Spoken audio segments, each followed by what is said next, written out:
Hi guys, welcome to Devraj Dayal channel. चलिए आज हम बात करते हैं एग्रीकल्चर के बारे में, जो कि इकोनॉमिक्स का ही पार्ट है। ये टोटल 6 लेक्चर में आएगा, ठीक है। अब पहले तो definition of agriculture. Agriculture is the science, ये विज्ञान है, आर्ट्स कला है, एंड प्रैक्टिस मतलब अभ्यास ऑफ कल्टिवेटिंग प्लांट। जो भी हम लोग पौधों की खेती करते हैं ना, उसका अभ्यास से पौधों की खेती करते हैं। लाइव स्टॉक फॉर फूड मतलब पशु के खाने का फाइबर का, मेडिसिनल का, plant and other product use to sustain and enhance of the human life, जो कि ह्यूमन को इनहेंस बढ़ावा देने के लिए जीवन में। It's encompasses a broad range of the activity and discipline include होता है, ठीक है। अब बात करते हैं कि जैसे कि कुछ एग्रीकल्चर के बात में बताया, जैसे कि क्रॉप प्रोडक्शन कैसे होता है, क्रॉप का प्रोडक्शन कैसे करता है।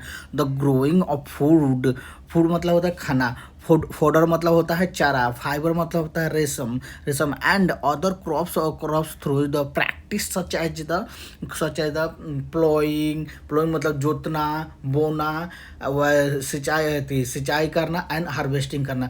प्लोइंग मतलब होता है जोतना, सोइंग मतलब होता है बोना, एंड वाटरिंग मतलब होता है वह जो भी सिंचाई करते हैं, एंड हार्वेस्टिंग मतलब होता है फसल की कटाई करना, ठीक है, फसल काटना।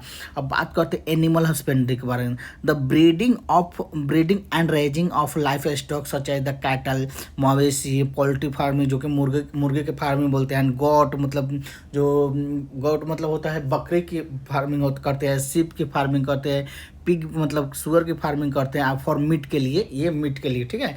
मिल्क जैसे कि मिल्क हो गया, एग हो गया, वूल हो गया, ऊन हो गया, एंड अदर एनिमल प्रोडक्ट बनाते हैं जो कि एनिमल हस्बेंड्री के में आता है, ठीक है। अब बात करते हैं हॉर्टिकल्चर होता है कल्टीवेशन ऑफ फ्रूट। जो भी हम लोग फ्रूट का कल्टीवेशन करते हैं ना, खेती करते हैं ना, फ्रूट का हो गया, वेजिटेबल का हो गया, फ्लावर का हो गया, एंड ऑर्नामेंटल हो गया, जो कि जिससे हम गहना का भी एक बनाते हैं उसका भी होता है। ये हॉर्टिकल्चर में आता है, ठीक है। अब बात करते हैं एग्रो फॉरेस्ट्री होता है integrated tree and serve into the agriculture landscape for environmental and economic and social benefit. Agro forestry होता है ना, जैसे कि आप ट्री लगाते हैं अलग अलग ट्री लगा मतलब इंटीग्रेटेड प्रकार के ट्री लगाते हैं, जो कि झाड़ी बोलते हैं, ठीक है। जब आप मान लीजिए वो झाड़ी लगाते हैं, उससे लैंडस्केप होता है ना, जैसे पहाड़ है, ठीक है, पहाड़ पे आप झाड़ी लगा देते हैं कि ताकि वो से लैंडस्केप ना हो, जो भी मतलब मिट्टी का नीचे इरोजन होता है ना, नीचे नीचे वो ना हो, ठीक है, जो कि एग्रो फॉरेस्ट्री में आते हैं, ठीक है, जो कि हमारे इकोनॉमिक बेनिफिट करता है ताकि इन्वायरमेंटल मतलब इन्वायरमेंट सुरक्षित रहे और इन्वायरमेंट रहे। अब बात करते हैं एक्वा कल्चर के बारे में। एक्वा कल्चर, ठीक है, द फार्मिंग ऑफ फिश, जो भी फिश की खेती करते हैं, farming and crustacean crustacean farming of fish and crustacean मतलब होता है, जैसे कि आपको क्या बताओ, मतलब जैसे किस केकड़ा के बच्चे मतलब छोटे छोटे बच्चों को जन्म देना, ठीक है। मॉल्स को होता है जैसे कि ऐंठा हो गया, मतलब क्रस्टेशियन मतलब हो गया जैसे कि ऐंठा हो गया, ठीक है। मॉल्स को मतलब होता है कि जैसे केकड़ा के बच्चा जन्म मतलब पलना, जैसे वो होता है ना। And aquatic plant in the control environment, जो कि एक्वाटिक प्लांट जो होता है करते हैं ना, जिसको भी हम इन्वायरमेंट को भी कंट्रोल करते हैं, ठीक है। अब बात करते हैं सॉइल मैनेजमेंट के। The study and practice of maintaining the soil health and fertility through the techniques such as the crop rotation and over the cropping, and they use the fertilizer and soil management। मान लीजिए जैसे soil का management कैसे करना है।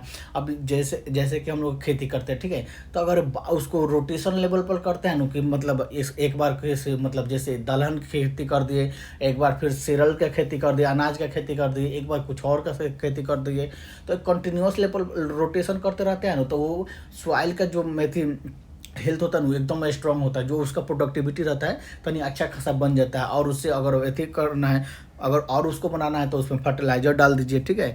अब बात करते हैं पेस्ट एंड डिजीज। पेस्ट मतलब होता है जो कि कीड़े मकोड़ नहीं लग जाते हैं। Pest and disease management strategic to control weed. Pest and disease, weed मतलब होता है कि जैसे खरपतवार का कंट्रोल करते हैं, एंड उस पर paste and disease that affect the crops, जिससे आपको खरपतवार होता है, पेस्ट लग जाता है, जिससे क्रॉप्स का होता है ना वो अफेक्ट हो जाता है।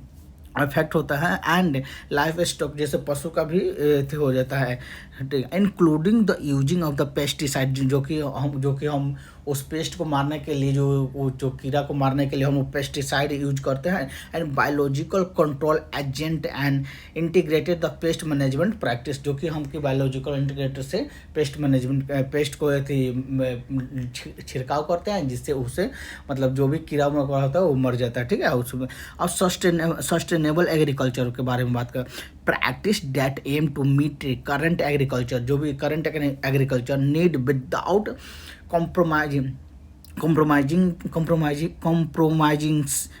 the ability of future, ठीक है, ability generation to meet their on the need and focusing on environmental health, जो कि हम environmental health, economic profitability and the social equity। Sustainable agriculture होता है ना कि आप मतलब एग्रीकल्चर भी कर रहे हैं, आप साथ साथ आप इकोनॉमिक्स का भी बड़ा मतलब साथ साथ इन्वायरमेंट का भी ख्याल रख रहे हैं, साथ साथ अपने इकोनॉमिक्स का भी ख्याल रख रहे हैं, मतलब साथ साथ अपना भी इंटरेस्ट का भी ख्याल रख रहे हैं, उसको बैलेंस करके चलना, उसको सस्टेनेबल एग्रीकल्चर बोलते हैं, ठीक है। अब बात करते हैं कुछ the agriculture sector the crucial component of the global economics, जो कि प्रोवाइड करता है खाना, रॉ मटेरियल हो गया, खाना हो गया, फूड मतलब खाना होता है, ठीक है, रॉ मटेरियल हो गया, एंड एम्प्लॉयमेंट जनरेट करता है to the significant portion of the population, जो भी हमारा पॉपुलेशन है ना उसका सिग्निफिकेंट मतलब पोर्शन है जो एग्रीकल्चर से एम्प्लॉयमेंट जनरेट करता है, ठीक है। जैसे हम बात करते हैं इसका इम्पैक्ट क्या है, जैसे कि इकोनॉमिक इम्पैक्ट में agriculture contribute the significant to the GDP in the many countries, हर कंट्री मतलब सारे कंट्री जितने भी कंट्री है ना उस कंट्री में एग्रीकल्चर सेक्टर बहुत ज़्यादा इन्वॉल्व हम जीडीपी में मतलब अपना कंट्रीब्यूट करता है, ठीक है। Specially developing economy, developing nation जैसे कि इंडिया है, ये डेवलपिंग नेशन है, ठीक है। इंडिया मतलब अभी डेवलपिंग नेशन होता है, अभी विकसित हो रहा है, ठीक है। Where it often from the backbone of the economic, जो इकोनॉमिक्स का होता है ना ये बैकबोन है, लगभग मतलब 50% तक एम्प्लॉयमेंट ये जनरेट करता है, 20 से 30% तक जीडीपी में कंट्रीब्यूट करता है, ठीक है। It's provided the livelihood provide करता है for large percentage of population in particular rural area, जितने पॉपुलेशन है उसको लाइवलीहुड प्रोवाइड करता है, और सबसे ज़्यादा ये प्रोवाइड करता है जो कि लार्ज पॉपुलेशन जो भी देहाती एरिया है ना वहाँ पर जहाँ पर खेती होती है, ठीक है। अब टाइप्स ऑफ एग्रीकल्चर के बारे में बात करें, there are various forms agriculture including subsistence farming होता है ना, जैसे कि मतलब गुजारा करना आप, ठीक है, आपको उसको मतलब गुजारा करते हैं उस फार्म में, सब्सिस्टेंस फार्मिंग होता है मतलब गुजारा करते हैं, एंड कमर्शियल फार्मिंग होता है जो कि आप व्यवसाय करते हैं, मतलब आप उसको बेचते हैं, उसको व्यवसाय पर, and substantial farming subsistence farming हो गया जो कि आप गुजारा कर रहे हैं, उस खेती से आप गुजारा कर रहे हैं, ठीक है। कमर्शियल फार्मिंग है जो आप व्यवसाय कर रहे हैं, ठीक है। एंड सस्टेनेबल और ऑर्गेनिक फार्मिंग, जो ऑर्गेनिक फार्मिंग होता है ना उसमें आप कोई भी मतलब पेस्टिसाइड जो भी फर्टिलाइजर आप यूज नहीं करते हैं, जो कि मतलब ह्यूमन से बना है, जो मतलब अगर नेचुरल से बना है फर्टिलाइजर आप वो यूज कर रहे हैं तो उसको ऑर्गेनिक फार्मिंग बोलते हैं, ठीक है। अब बात कर जैसे कि each type of has a different practice and goal ranging from self-sufficiency to profit maximization and environmental sustainability, ठीक है। इस अलग मतलब इस प्रत्येक से मतलब अलग अलग प्रॉफिट होता है, एंड मैक्सिमाइज जो प्रॉफिट होता है, इन्वायरमेंटल सस्टेनेबिलिटी होता है, ठीक है होता है। अब बात कर टेक्नोलॉजिकल एडवांसमेंट हो गया, advance in technology have greatly impact, जब आप टेक्नोलॉजी का यूज कीजिएगा ना, अगर एडवांस टेक्नोलॉजी होगा तो बहुत ज़्यादा इम्पैक्ट पड़ेगा एग्रीकल्चर पर, जैसे leading to increase the productivity, जैसे कि लीडिंग तो आपको प्रोडक्टिविटी बढ़ाना है तो आप उसको टेक्नोलॉजी के थ्रू मतलब अगर उसको खेती कीजिएगा तो बहुत ज़्यादा प्रोडक्टिविटी एंड उसका एफिशिएंसी बढ़ेगा, ठीक है। इनोवेशन सच जेनेटिकली मॉडिफाइड ऑर्गेनिज्म, जैसे जेनेटिकल मॉडिफाइड ऑर्गेनिज्म है, अब थोड़ा सा उसको थी बीज कहती की जगह बहुत ज़्यादा उससे बीज मतलब प्रोड्यूस होगा, ठीक है, उसी को बोलते हैं genetically modified organism, GMO। And precious farming and automated machine, जैसे कि आपको टेक्निकल यूज में क्या करते हैं कि ऑटोमेटेड मशीन हो गया, जैसे वही बोएगा और वही बाद में आपको मतलब मशीन लगा के काट भी सकता है, तो उसको ऑटोमेटेड फार्मिंग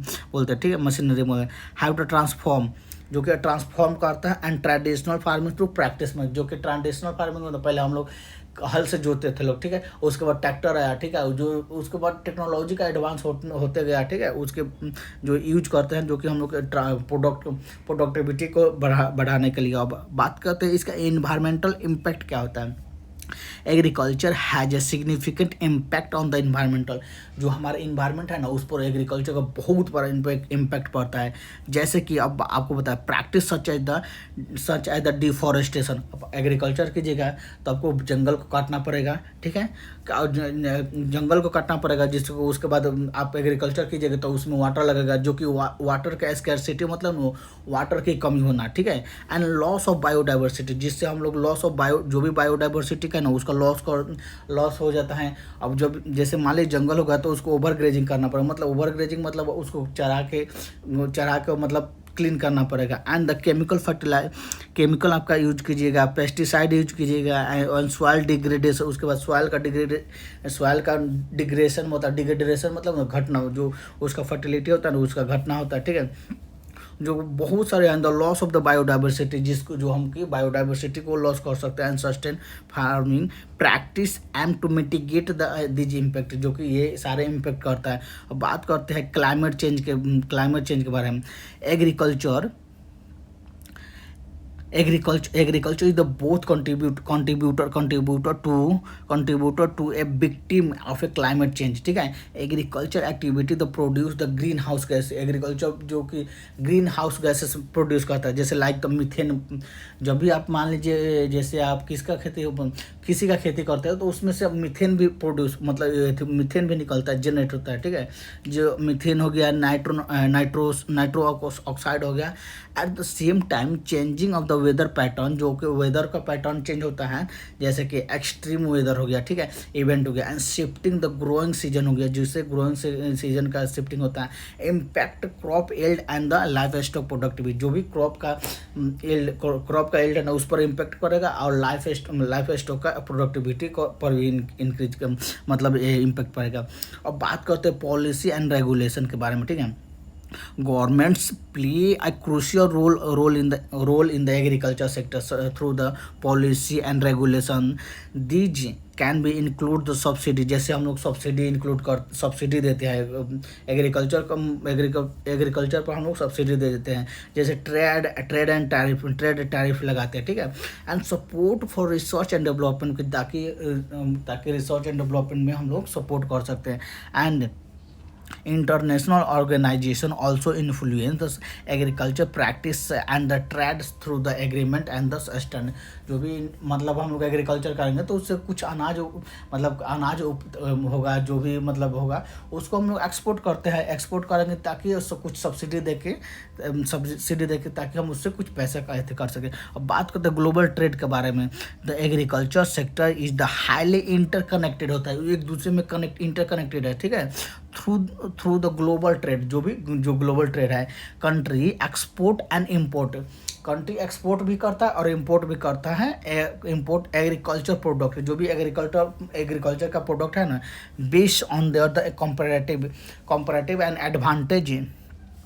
ट्रेड पॉलिसी में जैसे टैरिफ हो गया, ट्रेड एंड एग्रीमेंट हो गया, significant impact the follow of the agriculture goods across the border, ठीक है, बहुत ज़्यादा इम्पैक्ट पड़ता है, ठीक है। अब बात करते हैं फूड सिक्योरिटी का। Agriculture is the centre to food security. agriculture is central to food security, the ensuring the food ensuring the that population have access to the sufficient and safe and nutrition food। जैसे ये food security का ये centre का जिम्मेदारी है कि हर population के पास मतलब पॉपुलेशन जो है ना जो भी कंट्री के पास पॉपुलेशन है उसके पास फूड का मतलब एक्सेस मतलब एक्सेस रहना चाहिए ताकि वो सफिशिएंट रहना चाहिए एंड सेफ रहना चाहिए ताकि वो लोगों में मतलब भगदड़ी ना हो कि हाँ कि मुझे खाना नहीं मिलेगा, ठीक है। Nutrition food challenging like the population growth, जो जिस तरह से हम लोग का चैलेंजिंग है ना, जो पॉपुलेशन ग्रोथ बढ़ रहा है। रिसोर्सिंग कॉन्स्टेंट, जो कि रिसोर्स का हम कंटिन्यूस मतलब ये थी यूज कर रहे हैं। And the geo political conflict, जो कि जियो पोलिटिकल कॉन्फ्लिक्ट भी मतलब बढ़ रहा है, ताकि जैसे कि पानी के लेकर जियो पोलिटिकल कॉन्फ्लिक्ट बढ़ रहा है, can threaten the food security. इससे बहुत बड़ा मतलब खतरा होता है हमारे फूड सिक्योरिटी के, making the sustainability and agriculture even the more critical, ठीक है, जिसके कारण एग्रीकल्चर का बहुत ज़्यादा क्रिटिकल होता है। एंड लेबर, अब बात करते हैं labour and employment. The agriculture sector provided the job for million of peoples worldwide, जैसे पूरे मतलब वर्ल्ड वाइड में विश्व में सबसे मिलियन 10 लाख जॉब प्रोड्यूस करता है in the many developing country, जो कि विकसित कंट्री है, ठीक है, बहुत सारे विकसित country. It is the primary source, ये प्राइमरी सोर्स है एम्प्लॉयमेंट का, मतलब रोजगार का ये प्राइमरी सोर्स होता है। However the labour condition can the vary widely with the issue such as the low wages, जिसे low wages, poor working and condition and the child labour beginning the prevalent in the same region, ठीक है। अब बात करते हैं innovation and research ongoing the research and innovation are vital for the agriculture sector to meet the growing the demand, जो भी हम लोग का डिमांड बढ़ रहा है ना, उसे मतलब उसको मीट करना चाहिए। मीट करने के लिए अलग अलग इनोवेशन लगते हैं, अलग अलग रिसर्च करते हैं ताकि ग्लोबल पॉपुलेशन का डिमांड हम लोग मीट कर सकते हैं।